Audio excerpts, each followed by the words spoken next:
Duchenne muscular dystrophy, also known as DMD, is an X-linked recessive disease which generally causes muscle weakness in boys.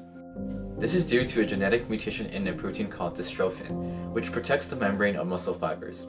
Without this very important protein, boys with DMD are very susceptible to muscle injury and suffer from muscle degeneration. Their average life expectancy is cut to about 26 years, and as of this moment, there is no cure. Most patients begin showing symptoms around the age of 4, when they start to display problems with walking. As they get older, they struggle to maintain the same level of motor functions as their peers. Around the age of 10, DMD patients begin using wheelchairs. Eventually, they completely lose function of their arms and legs and require 24-hour ventilation assistance. During their adolescent years, many boys with DMD attend public school, where they are likely to be compared to their peers who are able to run, climb, or play sports. While most boys are rapidly getting physically stronger and faster, DMD patients' motor functions begin to plateau.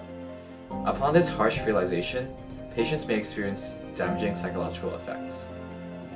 Thus, the question arises, do these young boys understand what is happening in their bodies at a young age? Some people may believe that these boys are unaware of their condition and that they dismiss their symptoms as being a little bit different or unique. However, studies on young boys diagnosed with DMD conclude that they are very well aware of their condition. One study had younger DMD patients with an average age of 11 draw a series of pictures in a family drawing test. It is one of the most well-known emotional evaluations for children. It gives an understanding of how the child or adolescent perceives their closest relationships. This test revealed that these patients develop feelings of self-deprecation, marginalization, and isolation.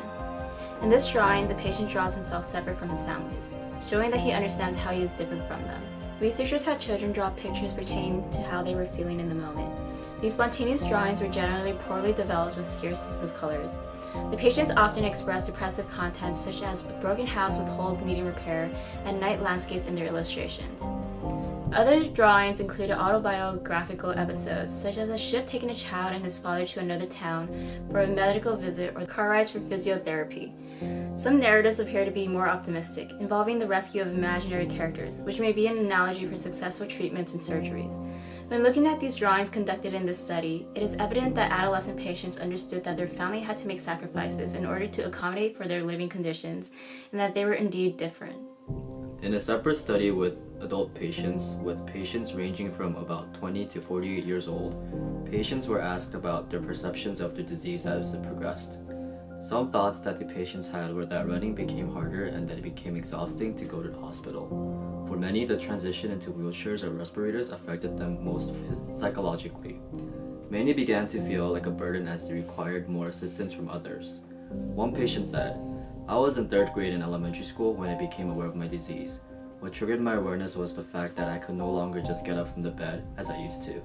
I now had to push myself up with my hands. I only came to understand the disease clearly when I stopped walking and became reliant on the wheelchair." However, with increased developments in therapies and treatments, both adult and adolescent patients have seen improvements in their everyday lifestyle, which could translate to healthier perceptions of themselves. Treatments include exon skipping, which allows for boys with DMD to continue walking and be able to live a normal life for a longer period of time. As more research is done on patients with DMD, it is important to consider their lifestyles and how treatments can be developed to not only promote physiological well-being, but a healthier state of mind as well.